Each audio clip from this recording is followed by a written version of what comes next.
بسم اللہ الرحمن الرحیم۔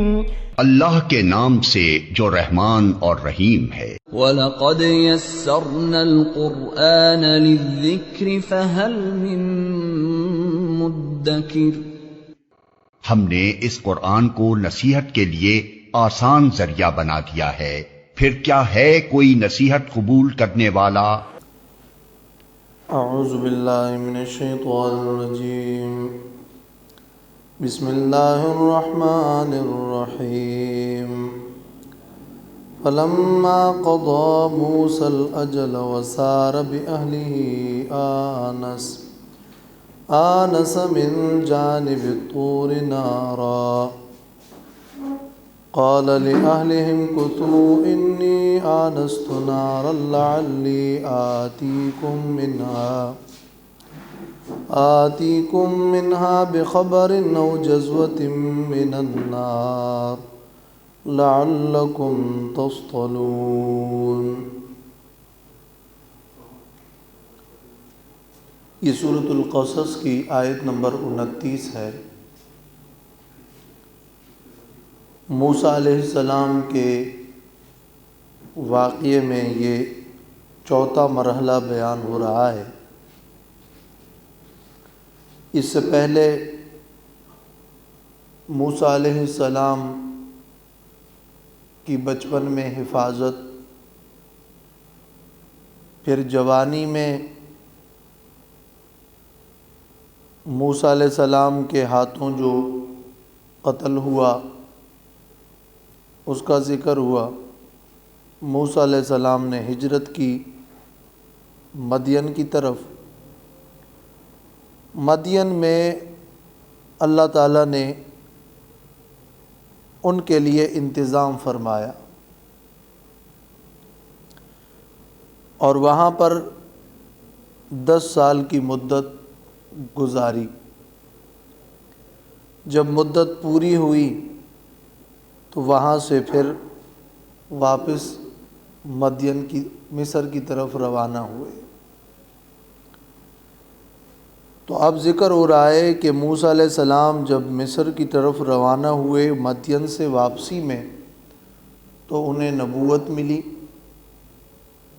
2 معجزات ملے، اور اللہ تعالیٰ سے انہوں نے دعا کی، درخواست کی، اور اللہ نے ان کی دعا اور درخواست کو قبول فرمایا۔ تو فرمایا فَلَمَّا قَضَى مُوسَى الْأَجَلَ وَسَارَ بِأَهْلِهِ، پس جب پوری کی موسیٰ علیہ السلام نے مدت، وَسَارَ بِأَهْلِهِ، اور چلے اپنے گھر والوں کے ساتھ، گھر والوں کو لے کر چلے، آنس من جانب الطور نارا، محسوس کیا انہوں نے طور کی جانب سے آگ کو۔ قال لأهلهم كثوا إني آنست نارا، فرمایا اپنے گھر والوں سے ٹھہرو تم، بے شک میں نے آگ محسوس کی ہے، لعلی آتیکم منہا بخبر، تاکہ میں لے آؤں تمہارے پاس وہاں سے کوئی خبر، او جزوۃ من النار، یا کوئی انگارہ من النار، آگ کا، لعلکم تصطلون، تاکہ تم گرمائش حاصل کرو۔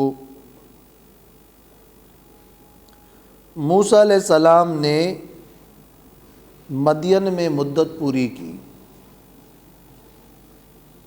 سوال یہ ہے کہ انہوں نے 8 سال یا 10 سالوں میں سے کون سی مدت پوری کی؟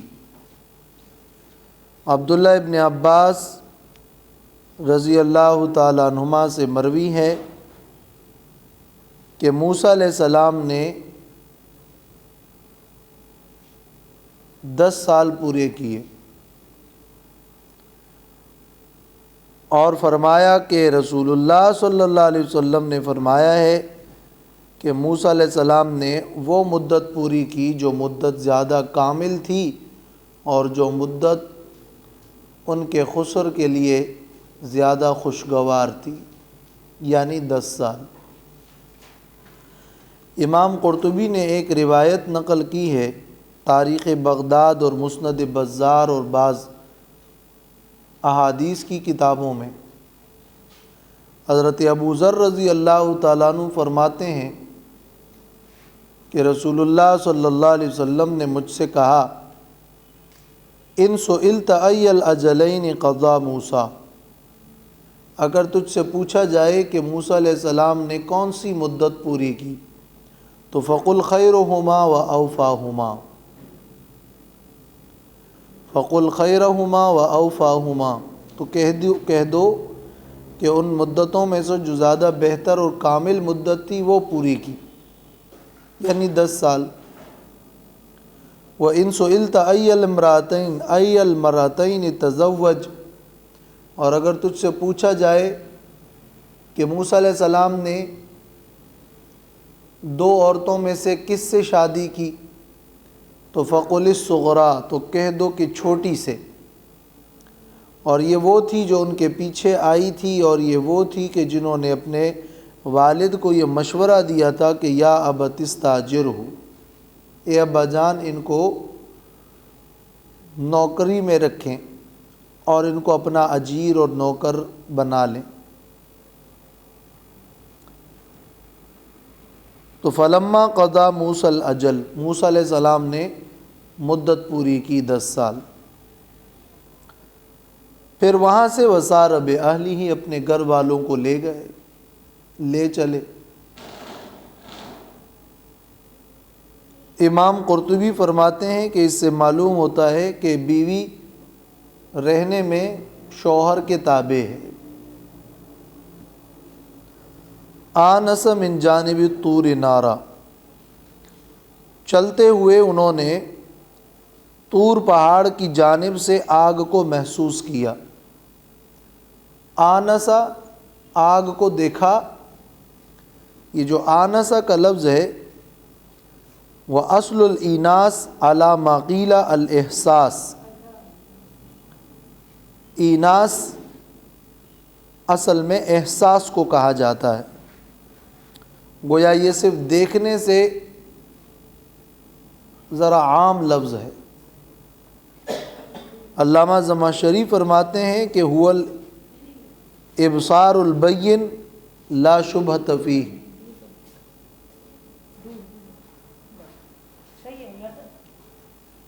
علامہ زمخشری فرماتے ہیں کہ ایناس کا مطلب ہے دیکھنا جو بالکل واضح دیکھنا ہو اور اس میں کسی قسم کا کوئی شبہ نہ ہو۔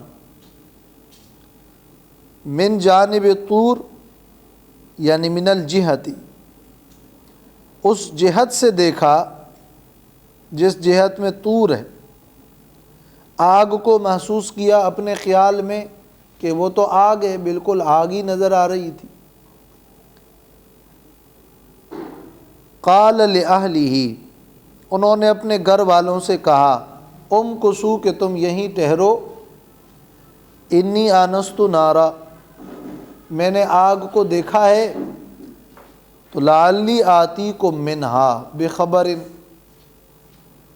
اس لیے میں جاتا ہوں اور وہاں شاید مجھے راستے کی کوئی خبر معلوم ہو، چونکہ وہ راستہ بھول گئے تھے تو آگ کے قریب کوئی ہوگا جو مجھے راستہ بتا دے گا، تم یہیں ٹھہرو۔ او جذوۃ من النار، یا وہاں سے آگ کا کوئی انگارہ مل جائے گا۔ جذوہ کا مطلب ہے قطعۃ من الجمر۔ امام مجاہد فرماتے ہیں تفسیر قرطبی کہ جذوہ کا معنی ہے آگ کا ایک ٹکڑا، انگارہ۔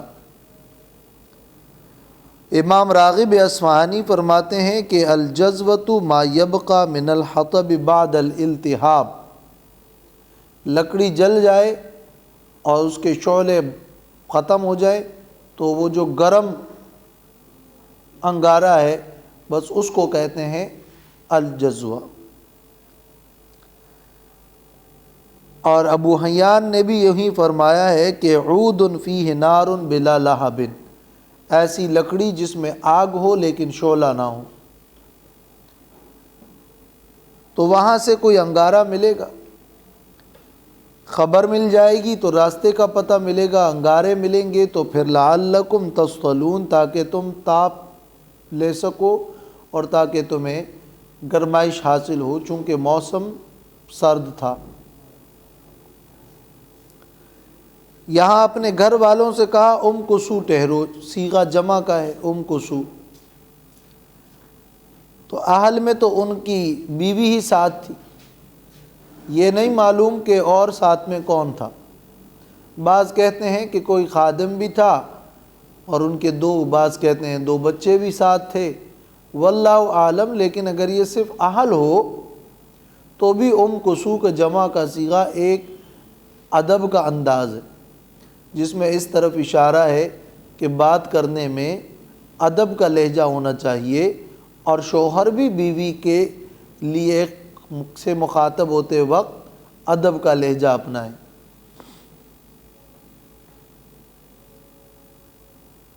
سورۃ طٰہٰ میں بھی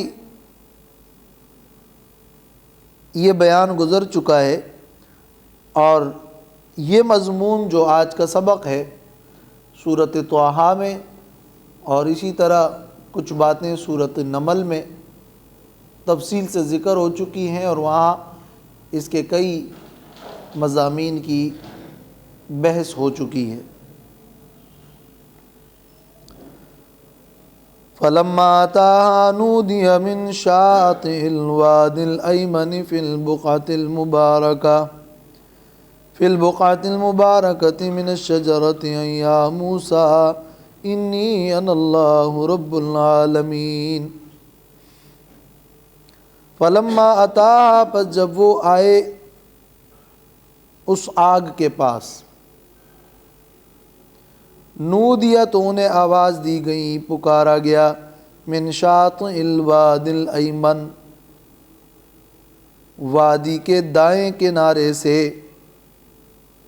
فی البقعۃ المبارکہ، مبارک خطے میں، مبارک زمین کے ٹکڑے میں، شاطئ مانا کنارہ، وادی الایمن، ایمن کا مطلب دائیں جانب، یہ الایمن شاطئ کی صفت ہے۔ وادی کا کنارہ کون سا کنارہ؟ جو دایاں کنارہ تھا، وہ پہاڑ کے دائیں جانب یا موسیٰ علیہ السلام کے دائیں جانب، وہاں سے انہیں آواز ہوئی۔ اشارہ اس طرف ہے کہ یہ آواز اور یہ آگ قبلے کی جہت میں تھی۔ بقعہ کا لفظ جو ہے اس کا مطلب ہے القطعۃ من الارض المتمیزۃ عن غیرہا، زمین کا کوئی ایسا ٹکڑا جو آس پاس کے ٹکڑوں سے نمایاں ہو، اس کو بقعہ کہتے ہیں۔ تو موسیٰ علیہ السلام کو آواز ہوئی، آواز دی گئی اور پکارا گیا مبارک ٹکڑے زمین میں۔ ظاہر ہے کہ وہاں وہ اللہ سے ہم کلام ہوئے تو وہ مبارک تھا۔ من الشجرۃ، درخت کی جانب سے، یہ من الشجرہ جو ہے یہ من شاطئ سے بدل ہے۔ وہ جو وادی کا کنارہ تھا اس کنارے سے، یعنی درخت سے، کنارے سے آواز آئی، اس کنارے سے، اور اس کنارے پہ درخت تھا، اس درخت سے، یعنی اس جانب سے، اس درخت کی جانب سے آواز آئی۔ یہ معنی نہیں ہے کہ وہ درخت سے آواز آئی، درخت کی جانب سے آواز آئی، جانب وہ درخت تھا، محسوس ہو رہا تھا وہ درخت سے، مگر وہ آواز تھی من جانب اللہ، وہ اللہ کی طرف سے ندا تھی، مگر محسوس ہو رہی تھی من الشجرہ، درخت کی جانب سے۔ وہ اس وجہ سے نہیں، اور یہ بات بالکل غلط ہے کہ معاذ اللہ اللہ نے درخت میں حلول کیا تھا، بلکہ وہ جانب درخت کی تھی اور کلام اللہ کا تھا۔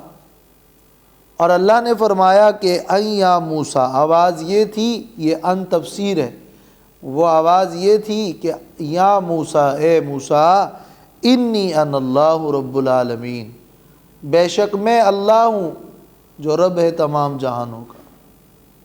میں اللہ ہوں، درخت کی جانب سے آواز میں اللہ ہوں، کیا معنی؟ درخت نے کہا کہ میں اللہ ہوں؟ نہیں، یعنی یہ جو خطاب ہو رہا ہے اور جس کلام کو تم سن رہے ہو، یہ کلام کرنے والا اللہ ہے، میں مخاطب اللہ ہوں۔ یہ نہیں کہ درخت نے کہا کہ میں اللہ ہوں اور درخت میں اللہ نے حلول کیا تھا، نہیں، میں اللہ ہوں یعنی میں مخاطب اللہ ہوں۔ الذی یخاطبک و یکلمک هو اللہ، تفسیر ابن کثیر۔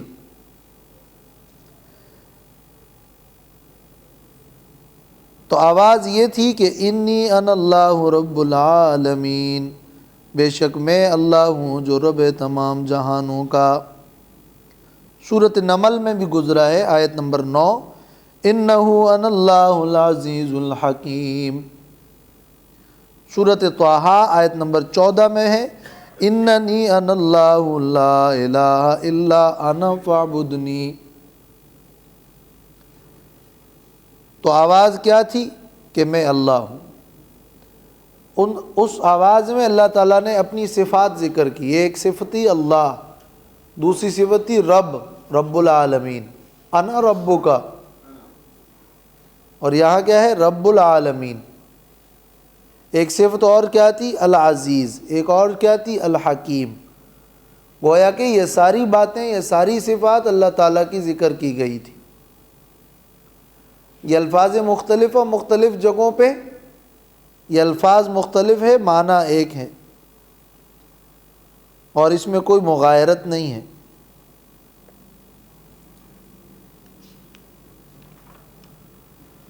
وَأَنْ أَلْقِ عَصَاكَ فَلَمَّا رَآهَا، اور آواز یہ تھی کہ ان الق عصاک، اپنی لاٹھی کو پھینک دو۔ کون سی لاٹھی؟ جو تیرے ہاتھ میں ہے۔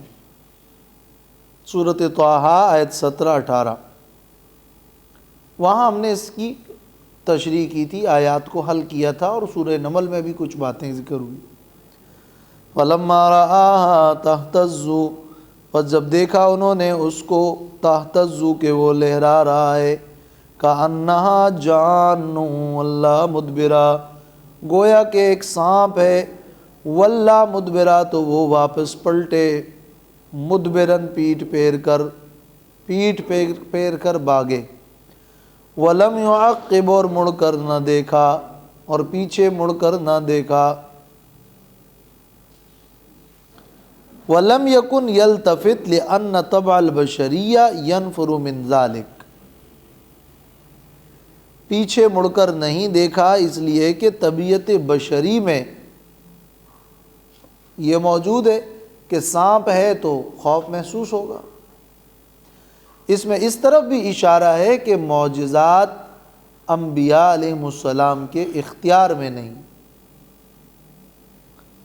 تو سانپ سے بشری تقاضے کے مطابق ڈر گئے، تفسیر ابن کثیر۔ یا موسیٰ اقبل ولا تخف، اے موسیٰ اقبل، آگے آ، پلٹ آؤ،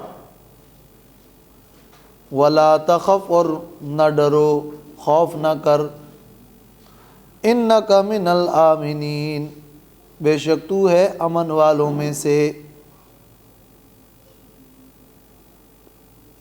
چونکہ یہاں پر وضاحت کے ساتھ اس مکان اور مقام کا ذکر ہوا جہاں یہ وحی نازل ہوئی، اس لیے ساتھ میں اقبل کا لفظ بھی اضافہ ہے، اور سورۃ نمل میں حکمتوں کا بیان ہے، اس لیے وہاں اقبل تو نہیں ہے لیکن لا یخاف لدی المرسلون کا اضافہ ہے۔ تفسیر احسن الکلام۔ اسلک یدک فی جیبک تخرج بیضاء من غیر سوء واضمم الیک جناحک من الرہب فذلک برہانان من ربک الی فرعون وملئہ۔ اسلک یدک،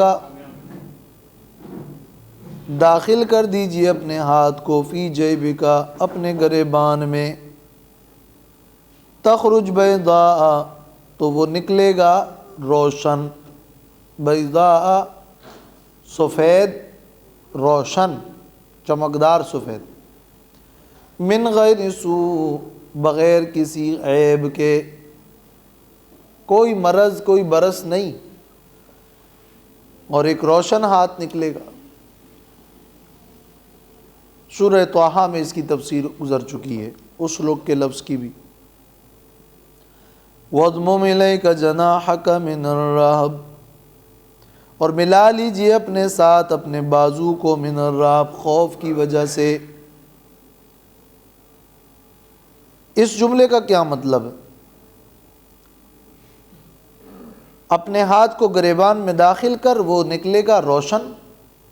اس کے بعد فرمایا وَاضْمُمْ إِلَيْكَ جَنَاحَكَ مِنَ الرَّهْبِ، خوف کی وجہ سے اپنے بازو کو اپنے ساتھ ملا لیجئے۔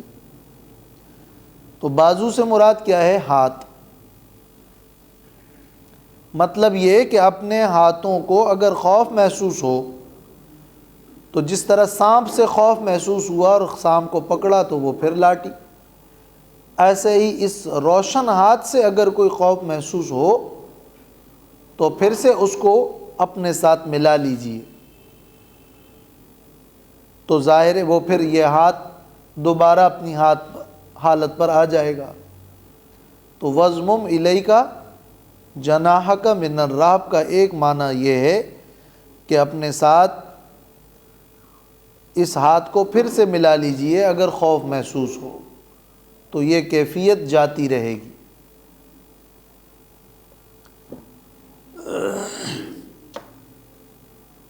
اور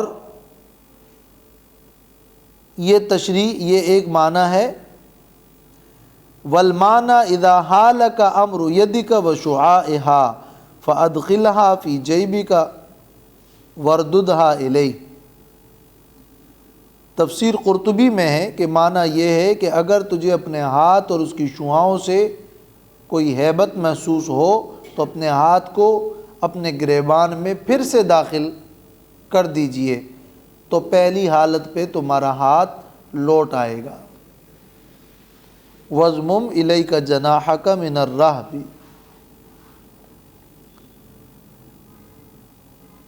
دوسرا مطلب اس کا یہ ہے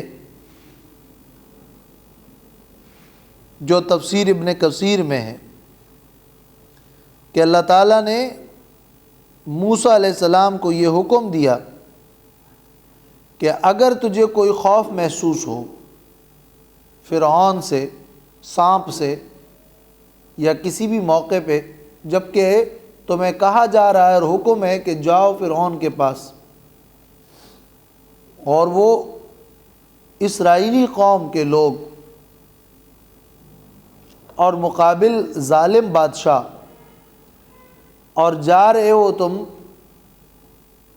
دو ہی ساتھی، تو ظاہر ہے کہ کیفیت ایک خوف کی ہے اور مشکل مرحلہ ہے۔ جب بھی تمہیں کوئی خوف محسوس ہو کسی بھی مرحلے پہ، تو خوف زائل کرنے کا طریقہ یہ ہے کہ اپنے بازوؤں کو اپنے ساتھ ملا لیجئے، تو اس کے نتیجے میں کیا ہوگا کہ وہ خوف ختم ہو جائے گا۔ تو وَاضْمُمْ إِلَيْكَ جَنَاحَكَ مِنَ الرَّهْبِ، خوف کی وجہ سے اپنے بازوؤں کو اپنے ساتھ ملا لیجئے۔ ملانے کا جو بھی طریقہ ہو، چاہے یوں ایک جانب ہو یا دونوں جانب ہو، یوں، تو اس سے کیا ہوگا کہ وہ خوف ختم ہو جائے گا۔ فَإِذَا فَعَلَ ذَلِكَ ذَهَبَ عَنْهُ مَا يَجِدُهُ مِنَ الْخَوْفِ، جب انہوں نے یہ ایسا کیا تو ان کا خوف ختم ہوا۔ ابن کثیر میں ہے کہ کوئی بھی موسیٰ علیہ السلام کی اقتداء میں یہ کیفیت اختیار کرتا ہے اور اپنے سینے پر ہاتھ رکھتا ہے اور اپنے بازوؤں کو ملاتا ہے تو فَإِنَّهُ يَزُولُ عَنْهُ مَا يَجِدُ، جو خوف کی کیفیت ہے وہ اس سے ختم ہوگی یا کم ہوگی۔ تو یہ وہ طریقہ سکھایا جا رہا ہے کہ وَضْمُمْ إِلَيْكَ جَنَاحَكَ مِنَ الرَّهْبِ، یہ اس کا دوسرا معنی اور دوسرا مطلب ہے، دونوں ہی اپنی جگہ ٹھیک ہے۔ فَذَانِكَ بُرْهَانَانِ مِن رَّبِّكَ إِلَىٰ فِرْعَوْنَ وَمَلَئِهِ، بس یہ دو دلیلیں ہیں۔ فَذَانِكَ، یہ ذَانِكَ جو ہے یہ ذا کا تثنیہ ہے، پس یہ برہانان دو دلائل ہیں، دو معجزات ہیں۔ برہان کا معنی یقینی دلیل، قطعی معجزہ ہے، واضح۔ من ربک، تیرے رب کی طرف سے، فرعون اور اس کے سرداروں کی طرف۔ کون سے دو؟ ایک سانپ عصا والا اور دوسرا ہاتھ والا۔ انہم کانوا قوما فاسقین، بے شک وہ تھے قوم نافرمان۔ یہ وجہ بیان کی کہ جاؤ چونکہ وہ نافرمان ہیں، اور فاسق کا معنی یہ ہے کہ وہ ظالم ہیں، اور فاسق کا یہ معنی ہے کہ وہ حدود سے تجاوز کر چکے ہیں۔ قال رب انی قتلت منہم نفسا فاخاف ان یقتلون، فرمایا موسیٰ علیہ السلام نے، اے میرے رب، بے شک میں نے قتل کیا ان میں سے ایک نفس کو، فاخاف ان یقتلون، تو میں ڈرتا ہوں کہ وہ مجھے قتل کر دیں گے۔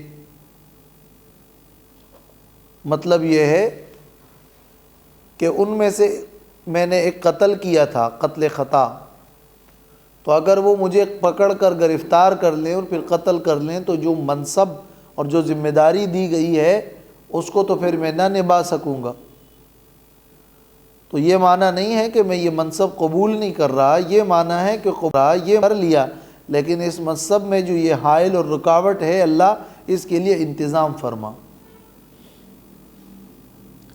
اور دوسری درخواست یہ کی، وَأَخِي ہارون هُوَ أَفْصَحُ مِنِّي لِسَانًا، اور میرا بھائی ہارون وہ زیادہ واضح اور فصیح ہے مجھ سے زبان میں۔ فَأَرْسِلْهُ مَعِيَّ، تو ان کو میرے ساتھ بھیج دیجئے، رِدْءً، معاون کے طور پر۔ رِدْءً کا معنی وزیراً ومعیناً ومقویاً لِأَمْرِی، ان کو میرے لیے وزیر اور معین بنا دیں تاکہ میرے معاملے میں وہ قوت دے۔ رِدْءً، وہ معاون جو ساتھ میں ماتحت اور تابع ہو، ساتھ میں ہو۔ یصدقونی، تاکہ وہ میری تصدیق کریں گے۔ کون؟ ہارون علیہ السلام۔ انی اخاف ان یکذبون، بے شک میں ڈرتا ہوں کہ وہ میری تکذیب کریں گے۔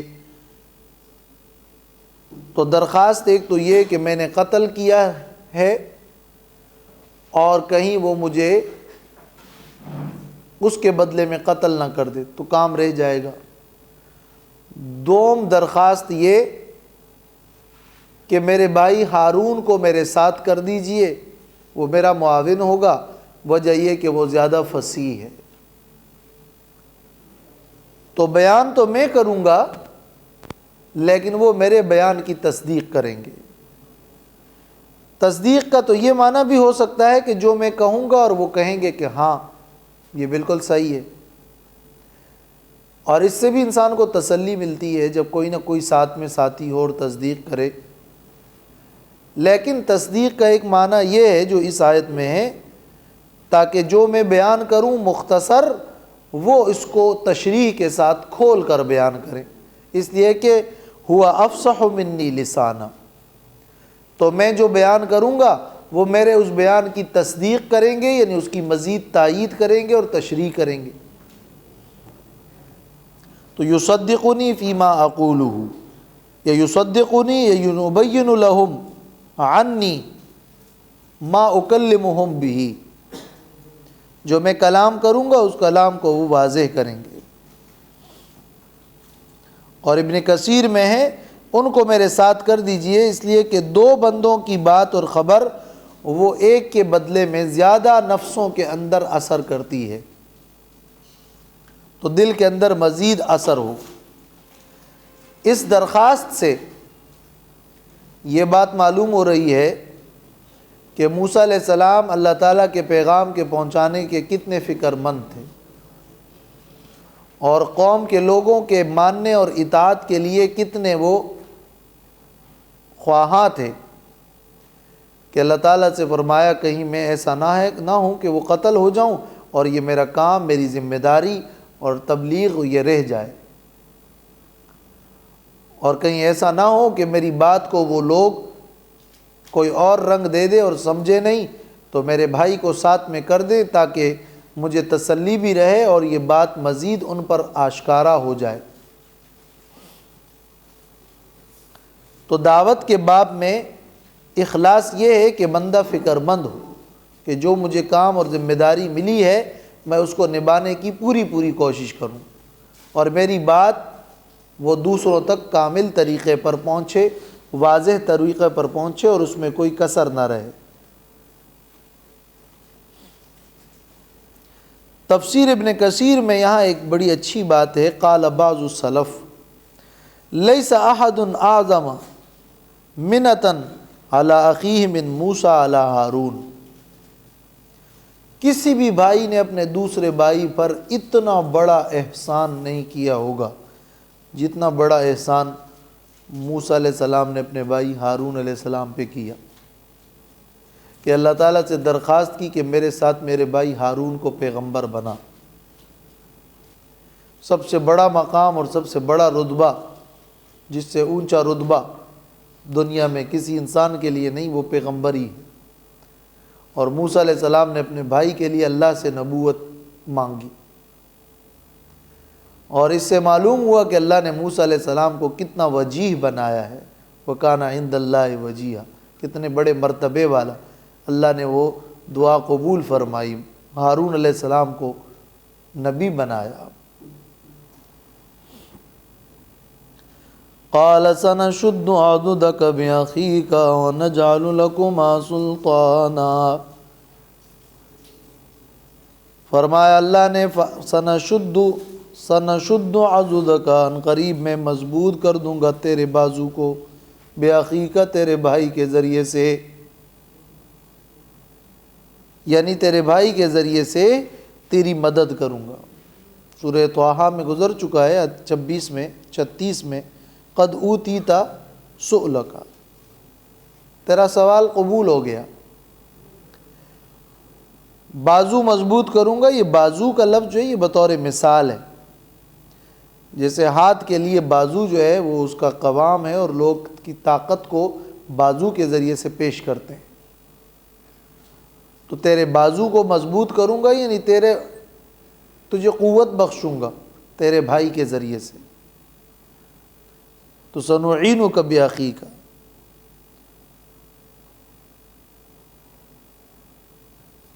تو دعا کی تھی کہ فارسلہ معی ردعا، ان کو میرا معاون بنا۔ اللہ نے فرمایا کہ سنشد عضدک، معاون بناؤں گا، وَنَجْعَلُ لَكُمَا سُلْطَانًا، اور بخشوں گا تم دونوں کو سلطاناً، حجت، واضح دلیل اور غلبہ بخشوں گا۔ یہ اس کا جواب ہے کہ جو کہا تھا کہ فَأَخَافُ أَن يَقْتُلُونِ، خوف ہے کہ وہ مجھے قتل کر دیں گے، فرمایا نہیں، تجھے ایسی حجت اور دلیل ملے گی، ایسا غلبہ اور ایسا رعب اور دبدبہ ملے گا کہ فَلَا يَصِلُونَ إِلَيْكُمَا، کہ وہ تم تک نہیں پہنچ سکیں گے، تمہیں کوئی تکلیف نہیں دے سکیں گے۔ جیسے اللہ نے رسول اللہ صلی اللہ علیہ وسلم سے فرمایا کہ وَاللَّهُ يَعْصِمُكَ مِنَ النَّاسِ، اللہ تجھے لوگوں سے بچائیں گے، تو اللہ کی مدد ہوگی، وہ تمہیں قتل نہیں کر سکیں گے، تمہیں ایسا رعب ملے گا، ایسا دبدبہ ملے گا، اور تمہاری حجت ایسی کامل ہوگی کہ کسی کا ہاتھ تم تک پہنچ نہیں پائے گا. بِآیاتنا انتما ومن اتبعکم الغالبون. ہماری آیتوں کے ساتھ انتما تم دونوں ومن اتبعکم الغالبون اور جو تمہاری تابعداری کریں گے غالب ہوں گے. یہ جو بِآیاتنا ہے یہ یا تو ایک مستقل جملہ ہے، اذهبا بآیاتنا، ہماری آیتوں کو لے کر جاؤ، بآیاتنا جاؤ ہماری آیتوں کے ساتھ، یہ ایک جملہ ہو گیا. اور دوسری جگہ قرآن مجید میں یوں ہے بھی اذهبا بآیاتنا. دوسرا معنی اس کا یہ ہے کہ یہ ما بعد سے متعلق ہے. بآیاتنا انتما ومن اتبعکم الغالبون، ہماری آیتوں کے ساتھ تم دونوں اور جو تمہاری تابعداری کریں گے غالب رہیں گے. معنی یہ کہ تغلبون بآیاتنا، تم ہماری آیتوں کے ذریعے سے غالب رہو گے. اور بھی کچھ معنی ہوئے ہیں.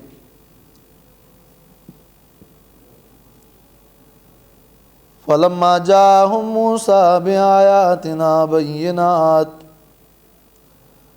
پس جب آئے ان کے پاس موسیٰ علیہ السلام ہماری آیتوں کو لے کر ہماری واضح آیتوں کو لے کر جب موسیٰ علیہ السلام دربار میں پہنچے، قالوا کہنے لگے وہ ما ھذا الا سحر مفترا، نہیں ہے یہ مگر یہ تو جادو ہے افترا کیا ہوا، جھوٹا ہے، یہ جھوٹ ہے. مفترا کا مطلب یہ کہ یہ جھوٹ ہے، حقیقت اس کی کوئی نہیں، یہ بناوٹی ہے. وما سمعنا بہذا فی آبائنا الاولین، نہیں سنا ہے ہم نے اس کو اپنے پہلے آباء و اجداد میں. ایک تو یہ کہ یہ جو معجزات کے نام پہ انہوں نے دلائل پیش کیے یہ سب سحر ہے، جھوٹ ہے. اور دوم یہ کہ پہلے ہم نے اس طرح کی کوئی باتیں تو سنی نہیں،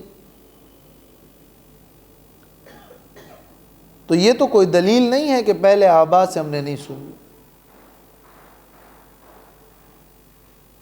اور بعض کہتے ہیں کہ وہ جھوٹ بھی بول رہا تھا، یہ واقعات اور یہ باتیں تو چلی آئی تھی. یوسف علیہ السلام کی دعوت اور اس سے پہلے ابراہیم علیہ السلام کی دعوت، اسماعیل علیہ السلام کی دعوت، اسحاق علیہ السلام کی دعوت، یہ واقعات تو تھے. وقال موسیٰ ربی اعلم بمن جاء بالہدی من عنده ومن تکون له عاقبۃ الدار،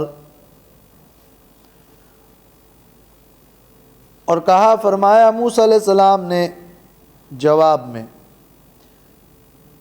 ربی اعلم بمن جاء بالہدی، میرا رب جانتا ہے، خوب جانتا ہے اس کو جو ہدایت لے کر آیا ہے، من عنده اس کی جانب سے، ومن تکون له عاقبۃ الدار، اور اس کو کہ جس کے لیے ہے آخرت کا گھر. موسیٰ علیہ السلام نے فرمایا کہ میرا رب جانتا ہے. یہ نرم جواب تھا، یوں نہیں کہا کہ تم جھوٹ بولتے ہو، نہیں مانتے ہو، یہ ہو وہ. اللہ تعالیٰ نے موسیٰ علیہ السلام سے فرمایا تھا کہ جاؤ اور فرعون کے پاس جاؤ اور ان سے نرمی سے بات کرو. تو جب اس نے یہ کہا کہ یہ جھوٹ ہے اور پہلے تو ہم نے نہیں سنا، تو موسیٰ علیہ السلام نے جواب میں یہ نرمی دکھائی اور اللہ تعالیٰ کے اس حکم پر عمل فرمایا کہ یہ میرا رب ہی جانتا ہے. اور پتہ چل جائے گا کہ کس کے لیے انجام بہتر ہے. تو گویا یہ معنی میرا رب جانتا ہے، یعنی وہ عنقریب ہمارے درمیان فیصلہ کر دے گا. اور وَمَن تَكُونُ لَهُ عَاقِبَةُ الدَّارِ، عاقبۃ الدار العاقبۃ المحمودہ، مراد ہے اچھا انجام، بہتر انجام، اور یہ لہو سے معلوم ہو رہا ہے۔ برے انجام کے لیے عموماً علیہم استعمال ہوتا ہے، اور لہو کا استعمال زیادہ تر یہ لام فائدے کے لیے معنی دیتا ہے، یعنی کس کے لیے فائدہ مند ہوگا انجام گھر کا۔ یہ العاقبۃ المحمودہ، عاقبت انجام کو کہتے ہیں۔ کس کے لیے گھر کا انجام ہوگا؟ گھر کا انجام میں جو الدار کا لفظ ہے رول معنی میں ہے کہ ادار سے وہی الدنیا، اس سے دنیا مراد ہے۔ اس دنیا میں کس کا انجام بہتر ہوگا یہ پتہ چل جائے گا۔ اگر تم حق پر ہوگے تو تمہارا انجام اچھا ہوگا، اگر میں نے نبوت کا جھوٹا دعویٰ کیا ہوگا تو میرا انجام برا ہوگا۔ وہ پتہ چل جائے گا کہ اچھا انجام کس کا بنتا ہے۔ وَمَن تَكُونُ لَهُ عَاقِبَةُ الدَّارِ، تو یہ دنیاوی انجام مراد ہے۔ اس لیے ابن کثیر میں ہے کہ وَمَن تَكُونُ لَهُ عَاقِبَةُ الدَّارِ، پتہ چل جائے گا کہ کس کے لیے اچھا انجام ہے۔ اے النصرۃ والظفر والتائید، پتہ چل جائے گا کہ نصرت اور کامیابی اور تائید کس کی ہے۔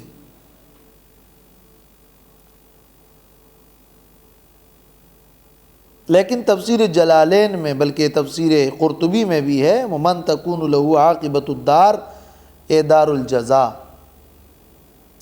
بدلے کا گھر اور آخرت کا گھر اور جنت کس کے لیے ہے پتہ چل جائے گا۔ اِنَّهُ لَا يُفْلِحُ الظَّالِمُونَ، بے شک نہیں کامیاب ہوتے ظالم لوگ۔ قانون یہ ہے کہ ظالموں کو کامیابی نہیں ملتی، انجام کار ان کا بہتر نہیں ہوتا۔ وقال فرعون یا ایھا الملأ ما علمت لکم من الہ غیری، فرعون نے کہا اے دربار والو، ما علمت لکم من الہ غیری، میں نہیں جانتا تمہارے لیے میرے علاوہ کوئی الہ، میرے علاوہ بھی کوئی معبود ہے، میں نہیں جانتا۔ میں نہیں جانتا تو کیا مطلب؟ فرعون کا علم اتنا کامل ہے کہ اگر میں نہیں جانتا تو نہیں بھی ہے۔ اس نے یہ تاثر دینے کی کوشش کی کہ یعنی گویا کہ مجھے سب پتہ ہے، اور جب میں کسی اور کو معبود نہیں جانتا تو گویا نہیں ہے، اور مراد یہ تھی کہ یعنی میرے سوا کوئی معبود نہیں ہے، میں نہیں جانتا، میں کسی اور کو معبود اپنے سوا نہیں مانتا۔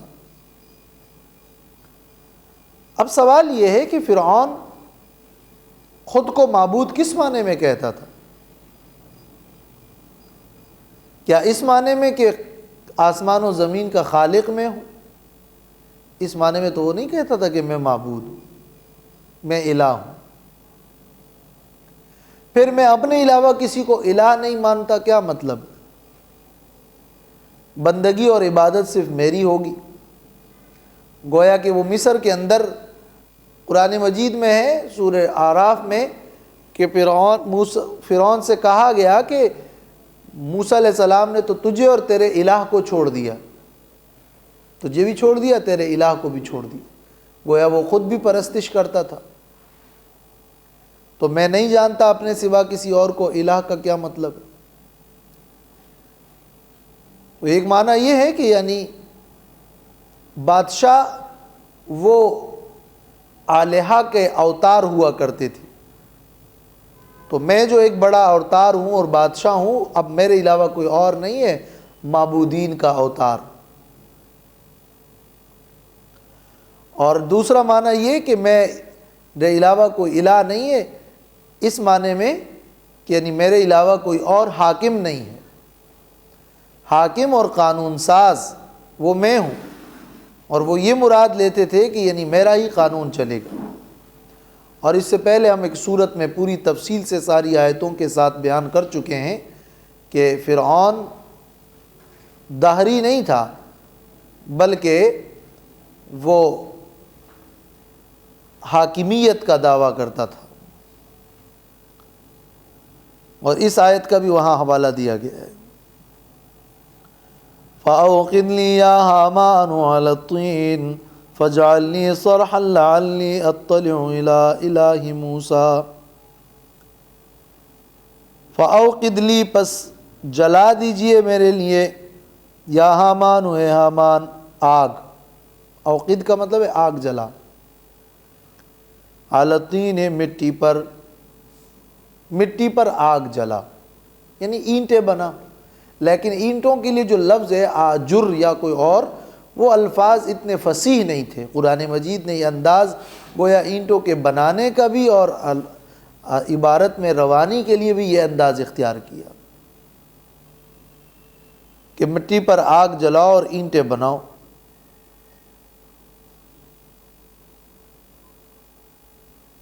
فجعلنی صرحا، پس بنا دیجئے میرے لیے ایک محل.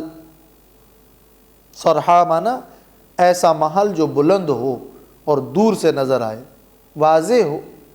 صریح بھی اسی کو کہتے ہیں نا، صریح، واضح. لعلی اطلع الی الہ موسیٰ، تاکہ میں چڑھ جاؤں موسیٰ کے الہ کے پاس. اطلع، چڑھوں.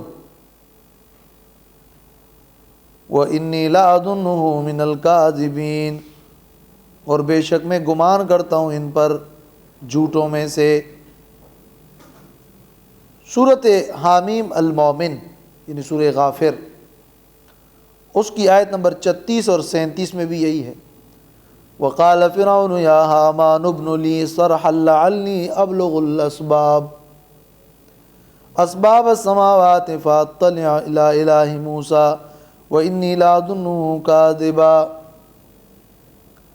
وَكَذَلِكَ زُيِّنَ لِفِرْعَوْنَ سُوءُ عَمَلِهِ وَصُدَّ عَنِ السَّبِيلِ وَمَا كَيْدُ فِرْعَوْنَ إِلَّا فِي تَبَابٍ.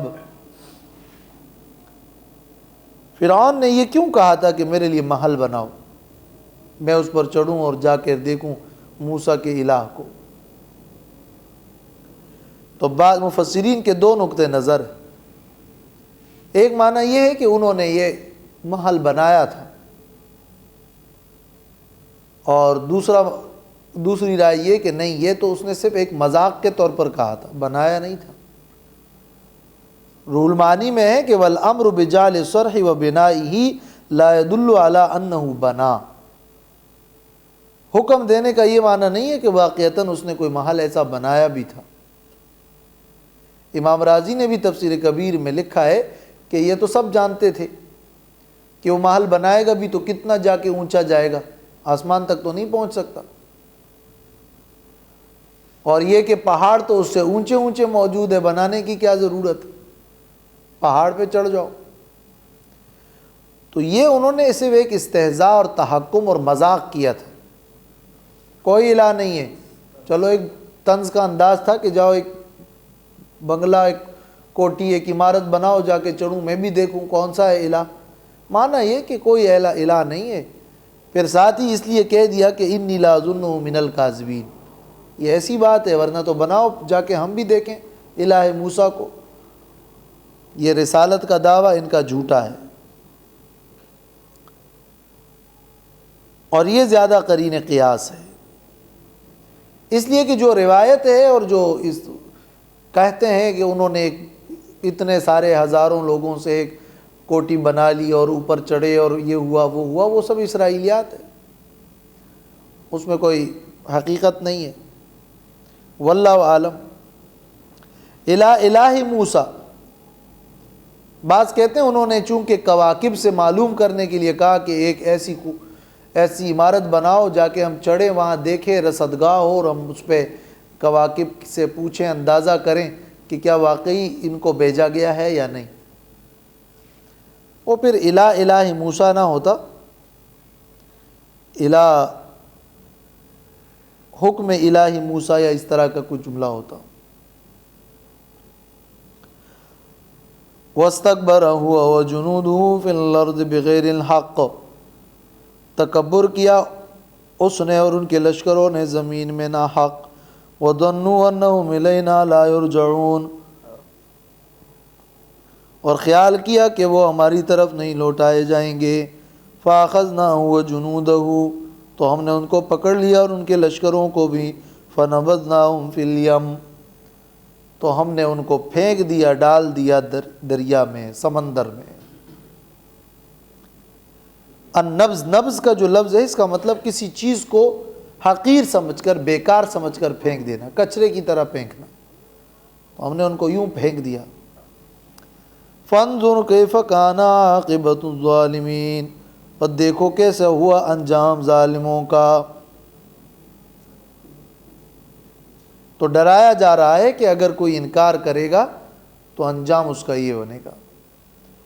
وَجَعَلْنَاهُمْ أَئِمَّةً يَدْعُونَ إِلَى النَّارِ، اور ہم نے ان کو بنایا ائمۃً، مقتدا، قادۃً فی الکفر، تفسیر زاد المسیر، یہ کفر کے قائد بن گئے، امام، مقتدا اور پیشوا۔ تو ائمۃً لمن سلک وراءہم واخذ بطریقتہم، جو ان کے طریقے پر چلے گا، ان کے پیچھے چلے گا، وہ ان کا امام ہے۔ فرعون کو اس نے گویا اپنا امام بنایا۔ یدعون الی النار، کہ وہ دعوت دیتے ہیں، پکارتے ہیں آگ کی طرف۔ آگ کی طرف کا کیا معنی؟ یعنی الی عمل اہل النار، ان اعمال کی طرف وہ بلا رہے ہیں اور دعوت دے رہے ہیں جو اعمال آگ کے موجب ہیں۔ وَيَوْمَ الْقِيَامَةِ لَا يُنصَرُونَ، اور قیامت کے دن ان کی مدد نہیں کی جائے گی۔ وَأَتْبَعْنَاهُمْ فِي هَذِهِ الدُّنْيَا لَعْنَةً، اور ہم نے پیچھے کر دیا ان کے اس دنیا میں لعنت کو، لعنت کو ان کے پیچھے کر دیا کا معنی یہ ہے کہ امرنا العباد بلعنہم، ہم نے اپنے بندوں کو حکم دیا ہے کہ ان پر لعنت کرو، اور ہم نے ان پر لعنت کو مشروع قرار دیا ہے۔ وَيَوْمَ الْقِيَامَةِ هُمْ مِنَ الْمَقْبُوحِينَ، اور قیامت کے دن وہ ہوں گے بدحالوں میں سے۔ مقبوحین، قباحت میں مبتلا ہوں گے۔ مقبوحین کا ایک معنی یہ ہے کہ المبعدین، وہ دور ہوں گے اللہ کی رحمت سے۔ المطرودین، وہ مردود اور مطرود ہوں گے۔ اور مقبوحین، وہ بگڑے ہوئے ہوں گے اور ان کی شکلیں بگڑی ہوئی ہوگی، جیسے کہ عبداللہ ابن عباس رضی اللہ تعالیٰ عنہ سے مروی ہے۔ آخر دعوانا ہے